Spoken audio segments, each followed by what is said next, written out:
먼저 미안한 말씀부터 드리겠습니다. 지난번 제가 광복교회에 왔을 때 강 목사님과 장로님들께서 70주년 때 와서 말씀을 전하라 저에게 명하셨습니다. 그런데 지난 주간에 제가 이 치아 수술을 했더니 얼굴이 이렇게 붓고 또 피멍이 들어가지고 얼굴이 검해졌습니다. 너무 염려스러워서 강 목사님께 이런 얼굴하고 가도 되겠느냐 제가 좀 전화를 드렸습니다. 그런데 아무 얼굴이라도 좋으니까 오라 그렇게 말씀을 해서 사실은 제가 조금 손질했지만은 추한 얼굴을 하고 왔습니다. 이 시간이야말로 외모를 보지 아니하시는 하나님 은혜가 같이 하시기를 바라고 말씀을 전하는 심부름을 하겠습니다. 광복교회 70주년은 우리 광복교회 성도들에게 다시 없는 은혜와 복입니다마는 저 자신도 한없이 감격스럽습니다. 제가 6.25 때까지 북한에 있었습니다. 그리고 중공군이 다 나온 다음에 해상을 통해 가지고 51년 1월 달에 이 앞바다에 왔습니다. 해상을 통해서 왔는데 그때 부산을 바라보는데 그렇게 눈물이 날 수가 없어요. 사지 죽음의 땅에서 기적으로 이렇게 나와서 앞바다에서 이 부산의 거리를 바라볼 때 그 형용할 수 없는 그 생명의 위기에서 넘어오는 감격이죠. 이런 것들이 폭발하면서 한없이 눈물을 흘렸고요. 제가 51년도 7월 달부터 종군 목사 하면서 여기 대구 전선에도 나갔댔고 15육군 병원 여기 제가 좀 심부름을 했고요. 이 광복교회는 자주 연합집회와 이런 것 때문에 모여가지고 열심히 기도했습니다. 제 일생 기도 중에 이 부산에서 드린 기도야말로 한없는 눈물, 한없는 정열, 간절한 순수한 최선의 그리고 미래를 다 하나님 앞에 맡기면서 그렇게 기도하던 장소가 됩니다. 그런데 제가 70주년 이렇게 와서 말씀을 전한다. 이거 역시 제가 특은 중에 특은이라고 그렇게 생각을 합니다. 오늘 먼저 나라 회복과 함께 광복교회를 세워주시고 70년 동안 하나님의 뜻을 이루어 올 수 있게 해주신 그 하나님의 무한하신 은혜와 축복에 대해서 한없는 감사와 영광을 드리는 동시에 우리 교회를 위해 충성하신 여러 목사님들과 교우들에게 깊은 축하를 드립니다. 이 기쁘고 뜻깊은 날 광복교회는 제일 좋은 그리스도인과 제일 좋은 교회가 되기로 다짐하면서 재출발하는 것이 가장 하나님 앞에 보답하는 길이고 세상을 향한 사명이 되리라고 그렇게 생각이 되어서 오늘 제일 좋은 그리스도인, 제일 좋은 교회 그런 방향에서 말씀을 드리겠습니다. 올림픽에서 금메달을 타게 되면 대뜸 영광스럽고 세계적으로 유명해집니다. 제1을 차지했기 때문입니다. 월드컵에서 우승하면 전 민족이 기뻐하며 흥분합니다.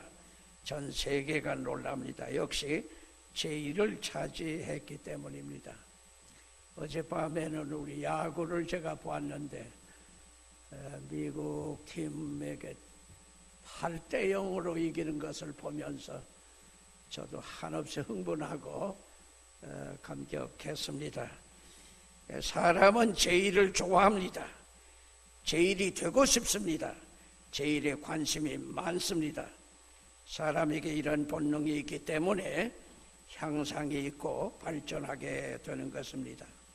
성경에도 제1이라고 하는 말씀이 나옵니다. 하나님께서도 제1을 좋아하시는 것이 분명합니다.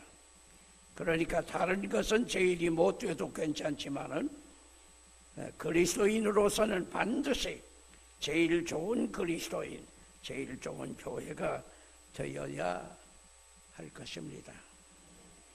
제일 좋은 그리스도인, 제일 좋은 교회가 되면 세계 정도가 아닙니다. 우주적 차원에서 주님께서 친히 주시는 멸류관을 받고 영원한 보상을 누리게 되는 것입니다.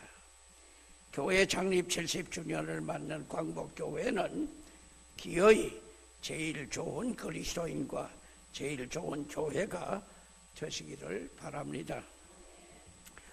제일 좋은 그리스도인과 제일 좋은 교회는 올림픽 금메달이나 월드컵 우승처럼 단회적인 제일이 아닙니다. 완료가 없는, 진행만 있는 미래지향적인 지속적인 제일입니다. 하나님께서는 생명을 창조하실 때에 호흡, 맥박, 심장, 세포 활동을 단회적 제일로 유지하게 하시지 아니하셨습니다. 잠시도 쉬지 않고 제일 상태로 지속 유지하에 해나가도록 그렇게 해 주셨습니다. 영적으로는 더욱 그렇습니다. 생명은 언제나 제일 상태로 지속해 나갈 때에 최고의 가치가 있고 최고의 건강이 되고 최고의 활동을 할 수가 있고 최고의 만족, 행복이 있고 물론 보상이 오게 될 것입니다. 그러면 성경이 밝혀주는 제일 좋은 그리스도인, 제일 좋은 교회는 어떤 것인가? 한 서너 토막으로 말씀드립니다. 첫째는 제일 좋은 옷을 받아 입는 그리스도인, 제일 좋은 옷을 받아 입는 그리스도인과 교회가 제일 좋은 그리스도인이고 교회가 됩니다. 누가복음 15장 22절에 보면 탕자의 아버지가 회개하고 돌아온 아들에게 제일 좋은 옷을 내어다 입히라, 그렇게 말씀하고 있습니다. 탕자가 아버지께 큰 죄를 짓고 돼지 치는 자리에까지 떨어졌습니다. 비로소 아버지를 생각하고 아버지 집이 그리워졌어요. 부끄러움 무릅쓰고 아버지 집, 아버지 앞으로 나아가서 제가 하늘과 아버지께 죄를 지었습니다. 지금부터는 아버지의 아들이라 일컬음을 받을 수는 없겠습니다. 다만 품꾼의 하나로라도 받아주시기를 바랍니다. 이렇게 회개를 했어요. 아버지는 아들의 회개를 보시고서는 내 아들은 잃었다가 찾았다, 죽었다가 다시 살아났다, 그렇게 하면서 품꾼이 아니라 아들로 영접을 해 주셨습니다. 탕자는 아버지에게 잃어버린 자였습니다. 아버지 멀리 떠나감으로 아버지 잃어버렸고 아들의 자격도 잃어버렸고 또 아버지에게 받은 재산도 다 잃어버렸고 진정한 축복, 행복 다 잃어버리고 인생의 모든 가치 다 잃어버렸어요. 아버지는 아들을 잃어버렸을 때 한없이 슬펐습니다. 동시에 아버지에게는 죽은 자가 되었습니다. 아버지 떠나자 아버지를 향한 사랑, 믿음이 완전히 죽어버렸습니다. 아버지에게 드릴 효도 다 죽었습니다. 양심도 윤리, 도덕도 다 죽어버렸습니다. 짐승만도 못한 존재가 되었습니다. 아버지는 아들이 죽었을 때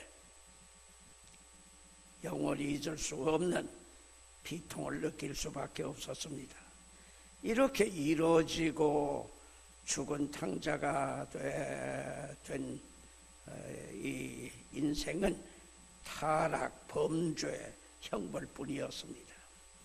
그런데 다 잃었던 것을 도로 되찾고 죽었던 자리에서 다시 살아나게 된 것은 회개했기 때문입니다. 우리 인생들은 하나님 앞에 범죄함으로 탕자가 되었습니다. 완전히 잃어버려진 자고 죽은 존재가 되어버렸습니다. 그러나 아버지 집에 아버지께 돌아가서 회개하면 아버지께서 제일 좋은 옷을 입혀주십니다. 우리 성경과 일본 성경에는 제일로 번역이 나와 있습니다마는 영어에는 베스트라고 나와 있습니다. 가장 좋다 그렇게 나와 있는데 헬라 원어에는 관사가 붙어 있는 옷입니다. 이 옷이라는 말이 스톨레라고 하는 말인데 텐이라고 하는 관사를 붙였어요. 그대로 번역하면 그 옷이에요. 많은 옷 가운데 제일도 아니고 더 좋은 것이 아니고 하나밖에 없는 옷이에요. 그 옷을 입혀주신다 그런 뜻입니다. 본래 우리 하나님께서 인간들에게는 창조해 주실 때에 하나님의 영광이라고 하는 세상에는 없는 옷을 입혀주셨어요. 그런데 범죄함으로써 그 옷이 없어지게 되고 벗은 몸이 되면서 부끄러워졌어요. 그래서 그 수치를 가리기 위해 무화과 나무 잎으로 치마를 만들어 하체를 가리기 시작한 것이 처음이죠. 옷인데 그때부터 이 우주 안에 인간만이 각양각색의 옷을 만들어 입는 존재가 된 것입니다. 인간은 스스로 옷을 만들어 입는 존재다. 그렇게 정의를 해도 될 만큼 옷 만들어 입는 짐승입니다. 인간 삶의 기본을 말할 때도 의식주, 먼저 옷부터 말하고 있죠. 그만큼 우리 인간에게 있어서 옷이라고 하는 것이 매우 중요합니다. 그런데 인간들이 무슨 옷을 입어도 최초의 무화과 나무 잎으로 만든 옷에서부터 69년도에 아폴로 11호가 달나라에 갈 때 그 우주복 하나, 그거 하나는 그 당시 가격으로 200만 달러입니다. 46년 전이니까 지금은 10배 잡아도 지금은 2천만 달러가 될 것입니다. 옷 한 벌에 2천만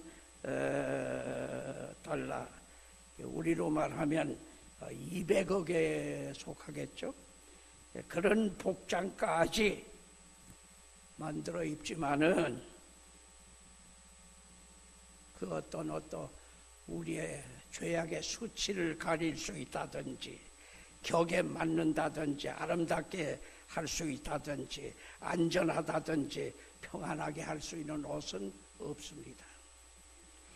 다만 하나님 아버지께서 회개하고 돌아온 자녀에게 주시는 제일 좋은 옷, 그 옷, 하나님께서만 주시는 그 옷이 우리 인간을 가장 아름답게 인간답게 만들어 주시는 것입니다. 이 옷은 세상 어떤 무슨 디자이너라든지 제복 회사에서 만든 것이 아니고 하나님께서 만들어 주시는 그 옷, 용서, 사죄의 옷, 구원, 능력의 옷, 영광의 옷, 그리고 잃었던 것을 완전히 회복해 주시는 옷, 죽었던 것을 영원히 생명으로 바꾸어 주시는 옷입니다. 탕자가 아버지 주시는 제일 좋은 옷을 받아 입게 됐을 때에 탕자는 완전히 회복이 됐어요. 존재가 회복됐습니다. 짐승만도 못했던 존재가 사람답게 회복됐어요. 신분이 회복됐어요. 타락했던 당자가 아들이 되었어요. 가치가 회복됐어요. 쓸모없던 자가 쓸만한 사람으로 바뀌었어요. 환경이 회복됐어요. 돼지우리에서 아버지 집으로 바뀌었어요. 대우도 회복됐어요. 멸시, 배척, 천대 뭐 이런 것밖에 없었던 그가 환영과 사랑과 신임을 받게 됐어요. 영양도 회복됐어요. 남들에게 누나게 치며 남을 타락해 하던 자가 세상을 놀라게 하고 감동을 주는 그런 영향을 가지는 사람으로 바뀌어졌어요. 아버지와 완전히 원수가 됐었는데 화합도 회복이 됐어요. 아버지와 같이 함께 살게 되고, 또 보너스도 많이 있어요. 새 옷이라든지 새 신이라든지 가락지라든지 큰 잔치라든지 온갖 것을 다 받았습니다. 범죄한 우리 인생들이 내 아버지 앞으로 나가 회개하게 되면 완전히 회복됩니다. 타락한 인간, 실패한 인간, 희망이 하나도 없는 멸망의 존재가 그 이상 없이 완전히 놀랍게 바뀌어지는 것입니다. 일제강점기에 황해도 안악 부잣집 외동아들로 태어난 김익두는 어렸을 때 큰 꿈을 안고 한학 공부를 열심히 해서 과거를 보았는데 낙방을 맞았어요. 설상가상격으로 아버지마저 세상을 떠나게 됐고, 믿었던 친구에게 사기를 당해서 모든 재산을 잃어버렸어요. 인생 불행의 폭탄을 한꺼번에 맞게 됐습니다. 그는 타락에 빠져서 방탕하며 사람들을 괴롭히는 천하의 몹쓸 불량배가 되어버렸습니다. 김익두의 행패가 너무 극심해서 주민들의 원성이 하늘에 닿았고 경찰마저도 겁이 날 정도로 무서워했습니다. 완전히 버려진 당자예요.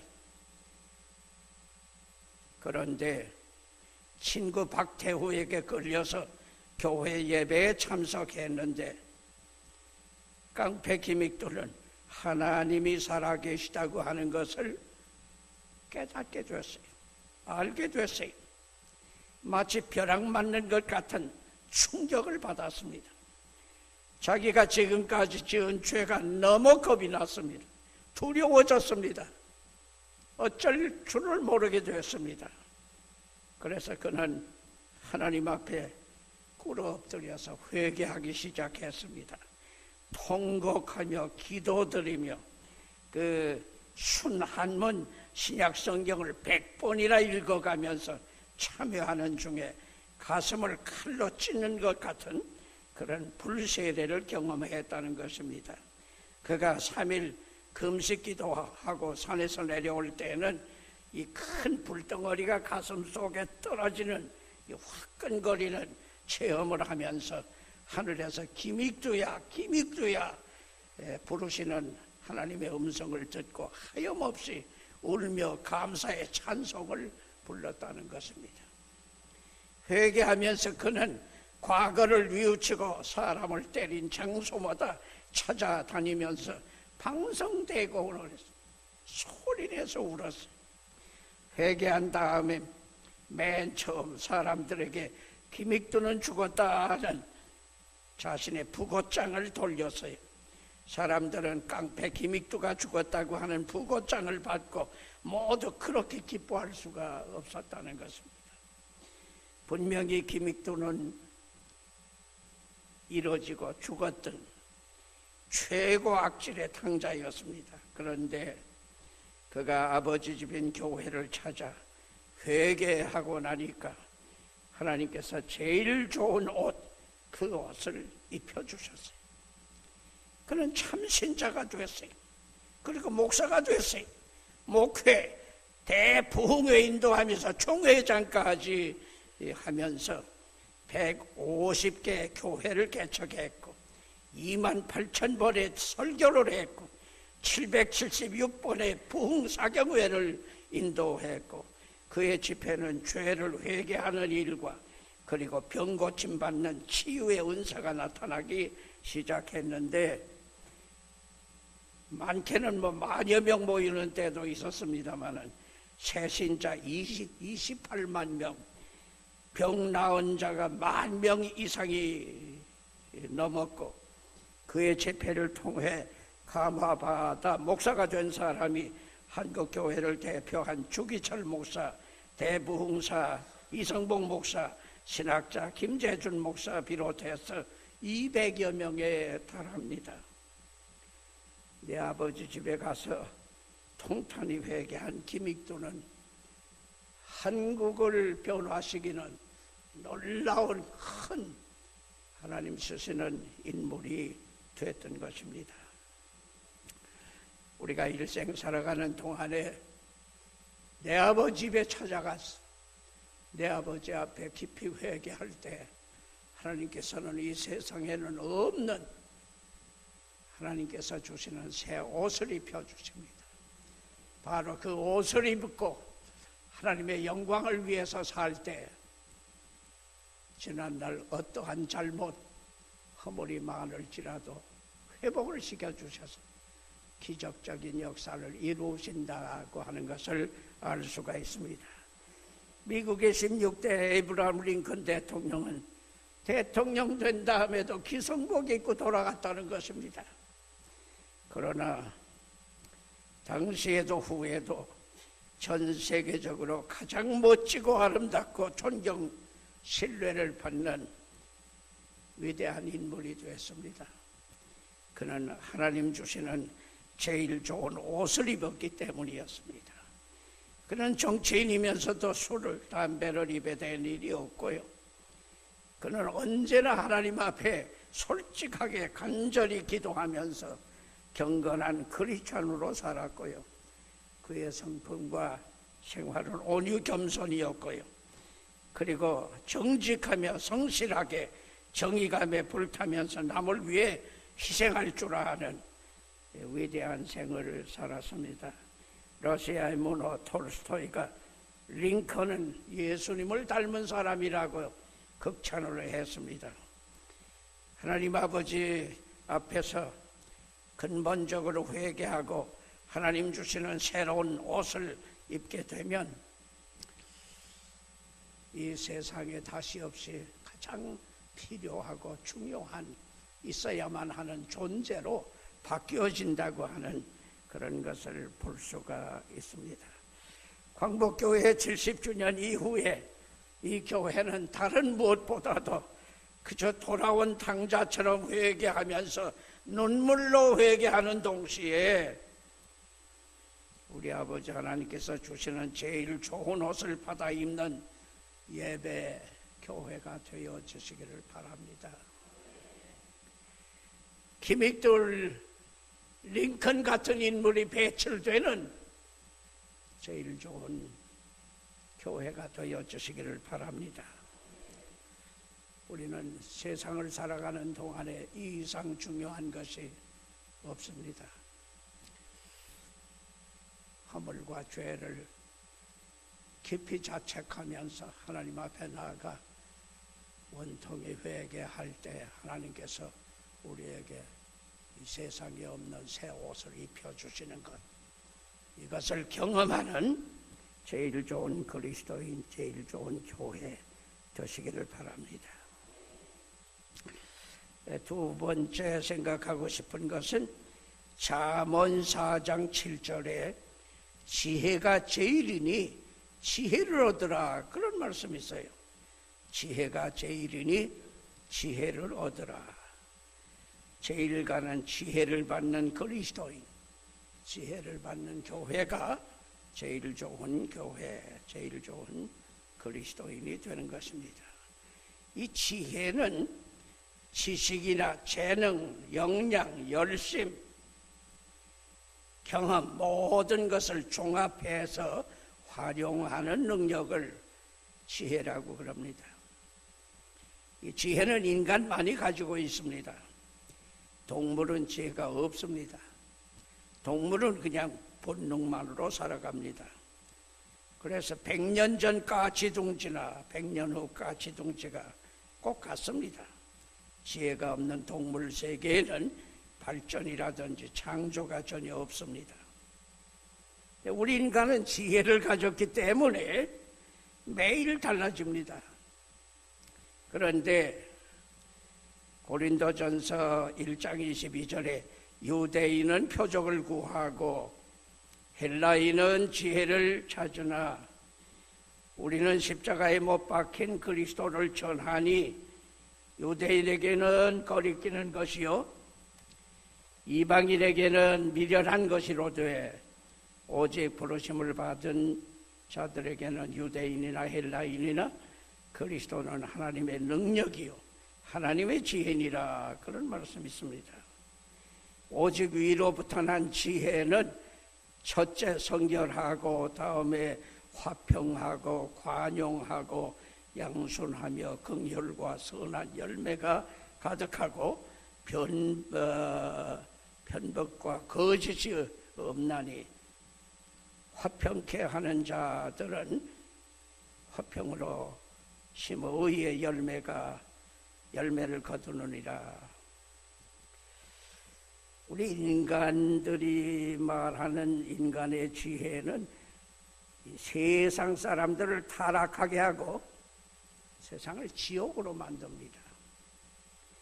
오직 그리스도의 속죄를 통해 주시는 하나님의 지혜만이 개인도 가정도 이 나라 사회 세상을 구원하고 변화시키는 것입니다. 헤스팅이라고 하는 학자의 친구가 1844년에 피지를 방문했을 때 그 당시 총 한 자루가 $7, 7불이었다고 그러는데 그 굉장한 돈이었다고 그래요. 그 돈이면 사람도 살 수가 있었는데 그 돈으로 사람 사면 그 사람 뭐 굶주려도 괜찮고 매질을 해도 괜찮고 뭐 그저 그들 풍습대로 잡아 먹어도 괜찮고 피지는 사람이 살만한 곳이 아니었다는 것입니다. 그런데 그 피지가 그런 폐단이 다 없어졌을 뿐만 아니라 오늘날에 와서는 뭐 7불이 아니라 $700만 줘도 사람을 살 수 없는 것이고 남태평양에서 널리 알려진 아름다운 관광지 평화의 섬으로 세계 인구들에게 좋은 인상을 주고 있습니다. 제가 그 호주에 갔을 때 피지 교인들 예배 드리는 것을 한번 참석해 보았어요. 그래도 얼마나 의뢰스러운 찬송을 부르는지 한 2시간 찬송을 부르는데 악보도 아무것도 보지 않는데 그들이 이렇게 하모니 너무 참 감동적인 그런 찬송을 부르는 것을 보았습니다.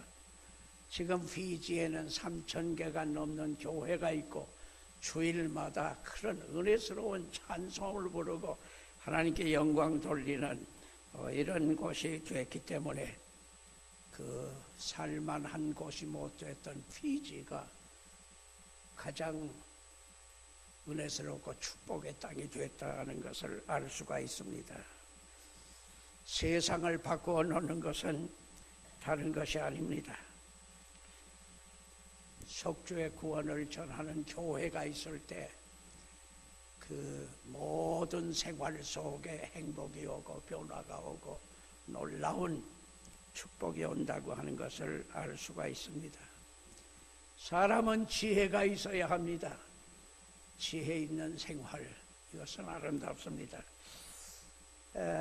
재미있는 얘기입니다. 지혜 있는 맏며느리는 뭐 살림은 그렇게 넉넉하지 않는데 언제나 이 같이 식탁에서 식사할 때에는 시아버님 국에다가 고기를 듬뿍 넣어서 잘 대접하고 뭐 고기뿐만 아니고 모든 일을 시부모님한테 잘 이렇게 했다는 것입니다. 시아버지는 언제나 맏며느리가 그렇게 하는 것을 기특이 생각하면서 식사기도 할 때는 그 맏며느리 하고 이제 국을 바꾸어 놓고 나면 그 맏며느리가 아이고 국이 바뀌었군요 하면서 다시 돌려드리고 늘 그렇게 했다는 것이에요. 그 집안 분위기가 화목하고 그냥 훈훈하고 그냥 행복감이 넘치고, 그래서 그 맏며느리들이 나이 많았는데 그 자손들이 또 이렇게 섬기는데 똑같이 그렇게 했다는 거예요. 근데 둘째 며느리는 별로 지혜가 없었던 모양이에요. 맏며느리가 그렇게 시부모한테 우선적으로 그렇게 후하게 하는 건 마땅하지 않았어요. 그래서 언제나 둘째 며느리는 맛있고 중요한 이런 것들은 감춰주었다가 자기 자식들한테 주고 그 시부모님한테는 별로 그렇게 좋은 편이 못 되는 것을 대접하고 늘 그랬다는 거예요. 둘째 며느리도 나이 많아가지고 이제 자손들의 대접을 받게 됐는데 그 자손들은 어머니한테 좋은 음식 드리는 법은 없고 맛있는 건 다 손자들한테 주고, 어머니한테는 무슨 고양이 밥그릇 같은 거 그냥 적당히 닦아가지고 별로 좋지도 못한 음식을 대접하고 그렇게 했다는 것이에요. 둘째 며느리가 이런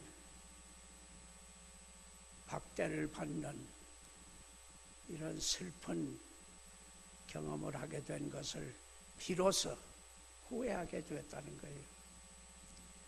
그러나 뭐 이미 세상은 다 때가 지나갔죠.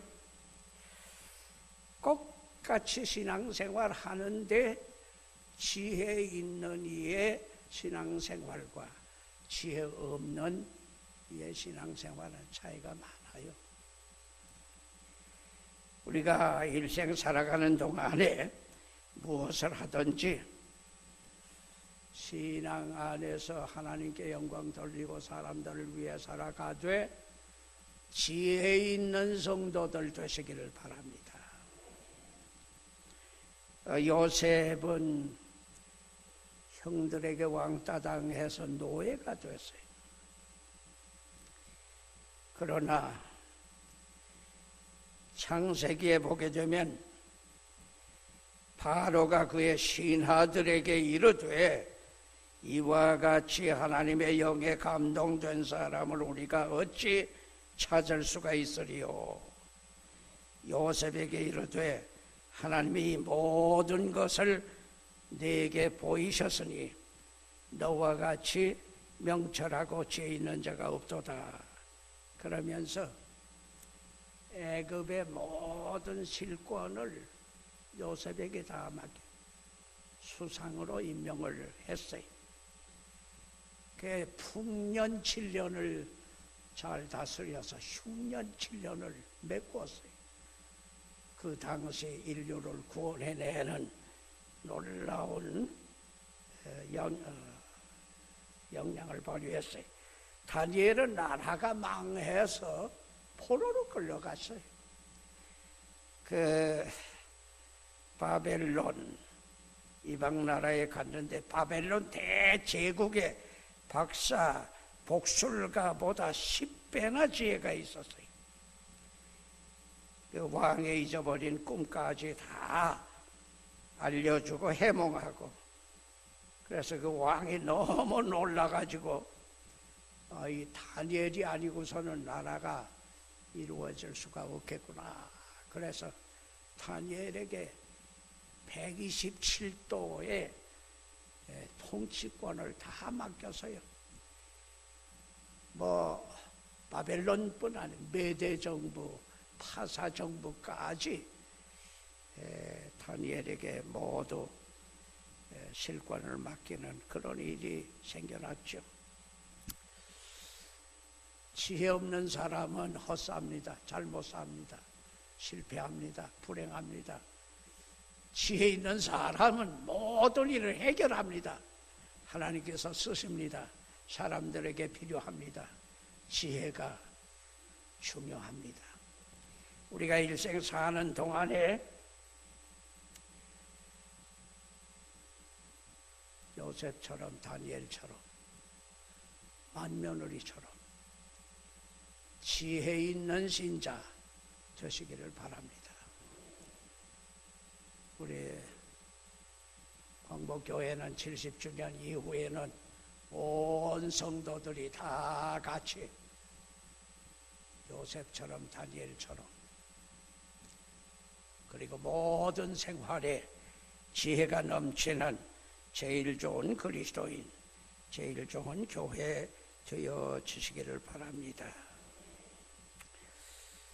마지막 한 가지 더는 제일 좋은 사랑을 받아서 누리고 나누어 주는 그런 그리스도인, 제일 좋은 사랑을 받아서 나누고 실천하는, 여기 본문에 그런 즉 믿음, 소망, 사랑이 세 가지는 항상 있을 것인데 그 중에 제일은 사랑이라 그랬어요. 제일은 사랑. 요한일서 4장 8절에 보면 하나님은 사랑이시다.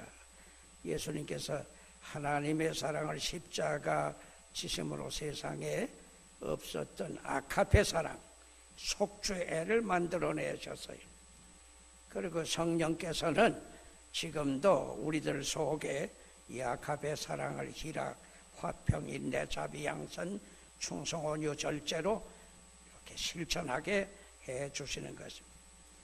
하나님께도 제일은 사랑, 예수님에게도 제일은 사랑, 성령님께도 제일은 사랑, 교회에도 제일은 사랑, 우리 신자에게도 제일은 사랑. 우리 아카페의 사랑을 언제나 실천하고 나누어서 생활해야 하는 이런 그리스도인과 교회가 되어질 때 우리 개인은 물론이지만은 나라와 사회가 바뀌어지게 됩니다. 1892년 미국에 있었던 일입니다. 윌 피어비스라고 하는 남자가 은행 강도로 도망을 치다가 은행 문지기를 쏘아 죽였다. 그런 죄목으로 사형언도를 받았어요. 근데 그 본인 자신은 절대 그런 일이 없었다고, 전혀 알지도 못하는 일이라고 그렇게 했음에도 불구하고 그가 사람 죽이는 것을 보았다는 무슨 증인도 좀 있고, 또 당시 7명의 배심원들이 실정을 보아서 아마 진범이 틀림이 없다 그렇게 하면서 유죄 선고를 했어요. 윌 피어비스는 아무리 나는 아니라고 호소하고 애를 썼지만은 별로 도와주는 이가 없고 마침내는 사형 집행을 당하게 됐어요. 그는 마지막까지 목에서 피가 나도록 나는 그런 일 저지른 일이 없다고 하고 배심원들을 욕을 하고 뭐 그렇게 했지만은 결국은 사형 집행을 받았습니다. 이 교수형으로 사형 집행을 했어요. 그런데 사형 집행 후에 검사원이 그 사형수 시체 검사해서 죽은 것이 확인되면 가족들에게 넘겨서 장례를 하게 되는 거예요. 그런데 윌 피어비스는 검사를 해보니까 죽지를 않은 거예요. 생명이 붙어 있었어요. 사형 집행 후에 살아남는 예는 거의 없습니다. 그런데 다시 잘 조사해 보았는데 생명이 붙어 있었어요. 그래서 그 긴급 조치를 해서 살려놓았습니다. 근데 이것이 문제가 된 거예요. 법관은 그를 다시 죽여야 된다 주장을 했습니다. 그런데 그것을 강하게 반대하고 나서니까 그 고장 목사님이었어요. 그 목사님은 이 사람은 이미 법 절차를 밟아서 사형 집행해서 죽은 사람이야. 인간들이 그를 죽임으로 이미 그 사람의 생은 끝났어. 그가 살아있는 것은 하나님께서 살려주신 것 뿐이요. 그의 지금의 생명은 기적으로 다시 받은 더 귀한 생명이요. 인간이 어찌 하나님 살려놓은 귀한 생명을 하나님 뜻을 거스리면서 죽일 수가 있느냐? 그를 죽일 수 있는 이건 살인행위요. 우리 인간은 이 생명에 대해서 죽일 권리도 없고 이유도 없다. 다시는 재론하면 안 된다. 아주 강력하게 반대를 했어요. 법관은 사형 집행 후에 시신 검사하는 것은 죽었는가를 확인하는 것이다. 살려둬서는 안 되기 때문에 그를 죽이기 위해서 사형 집행을 한 것이다. 이 살려주게 되면 법치가 파괴가 된다. 이 경론이 붙었어요. 그런데 법관과 목사의 논쟁이 8년 동안이나 계속했어요. 서로 아니라고, 죽일 수가 없다고, 죽여야 된다고 8년이나 지속했는데 그 사형수 윌 피어비스가 하루아침에 무죄로 석방이 됐어요. 그 이유는 조라고 하는 다른 사형수가 사형을 당하면서 그때 은행을 털고 문지기 죽인 것은 바로 나였습니다. 자기가 실토를 해서 진범이 나타난 거예요. 그래서 그게 확정이 돼가지고 윌 피어비스는 석방이 되었습니다. 처음부터 진범이 아니었는데 억울하게 누명을 쓰고 희생됐던 것인데 바로 밝혀져서 이렇게 풀려나게 됐어요. 윌 피어비스가 그야말로 우여곡절 끝에 석방받아서 생각지도 못했던 제2의 인생을 살게 됐습니다. 그런데 그렇게 다시 살아난 윌 피어비스가 결코 잊을 수 없는 이는 목사님이에요. 다 나를 죽이라고 하고 죽였고 다시 살아났는데도 또 죽이라고 하는데 목사님만이 절대 죽일 수가 없다. 살려줘야 된다. 끝까지 그렇게 사랑으로 감싸주면서 살려주려고 했던 그것을 윌 피어비스는 잊을 수가 없는 거예요.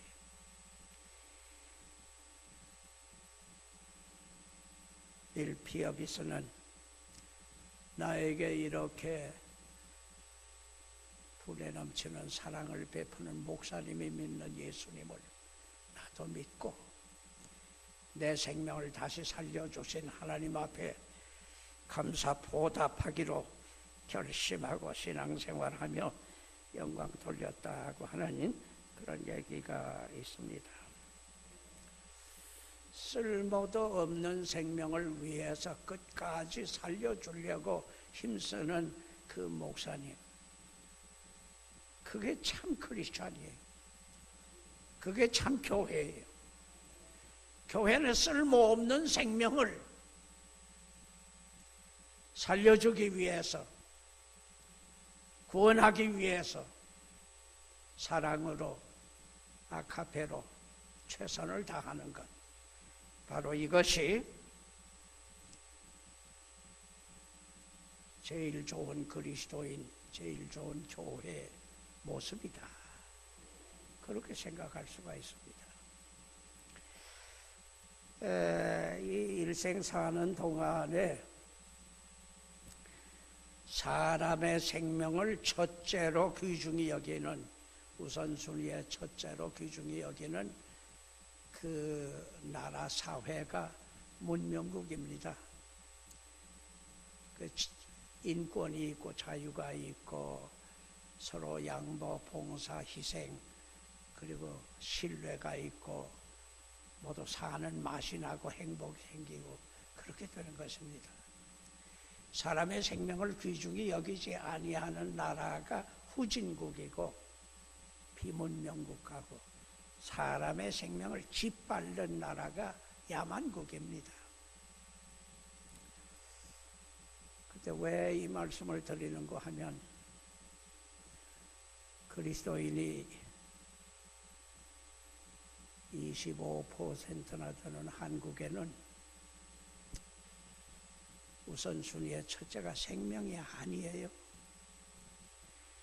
배가 가라앉아서 그 안에 많은 생명이 있는데 생명을 먼저 생각하는 게 아니고 배 운영이라든지 배 문제를 먼저 생각해요. 그게 세월호예요. 전염병이 들어왔는데 이 생명을 살리고 병을 막는 게 첫째가 아니고 병원 운영이 먼저예요.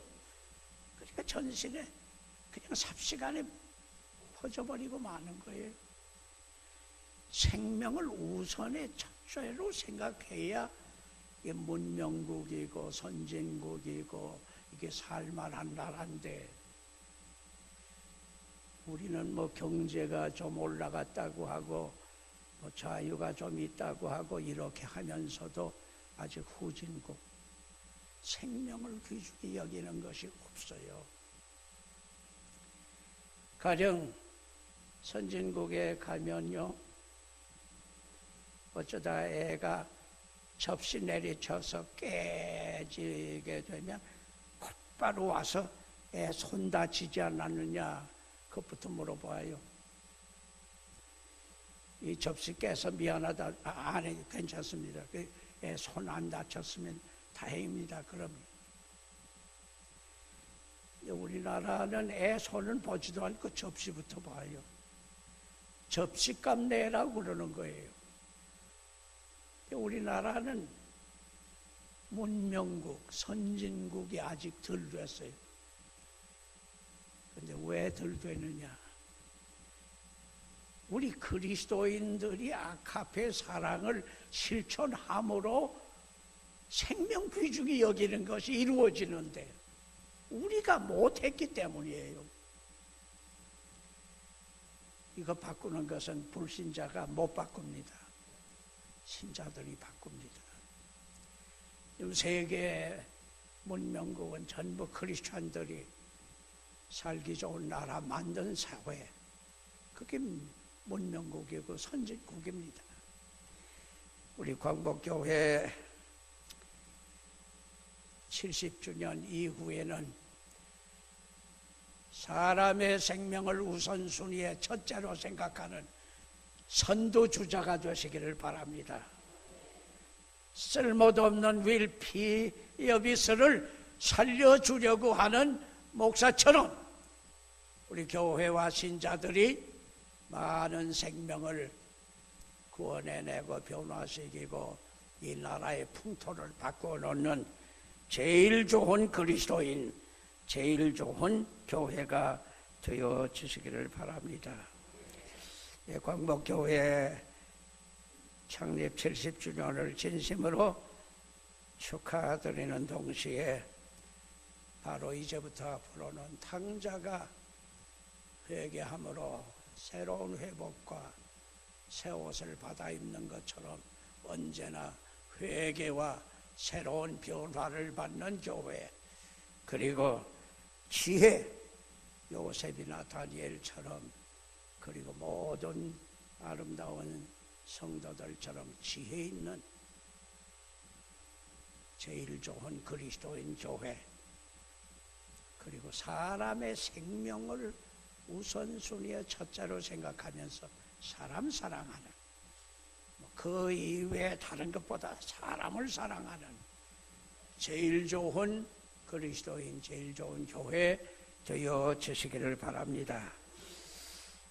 광복교회는 전쟁 이후에 생겨서 오늘날까지 가장 하나님의 주시는 특별한 은혜를 입은 교회 중에 하나인데, 이제와 미래에는 더욱더 나라와 민족을 위해서 그리고 자손대대 제일 좋은 그리스도인 교회가 되어 주시기를 바랍니다.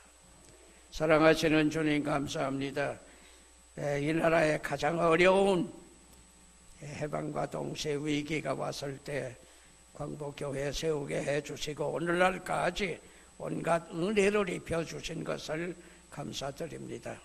70주년을 맞이하는 광복교회는 이제와 미래에 성경에 명해 주신 그대로 제일 좋은 그리스도인, 제일 좋은 교회가 되게 하여 주시옵소서. 예수님의 이름으로 기도드리옵나이다. 아멘.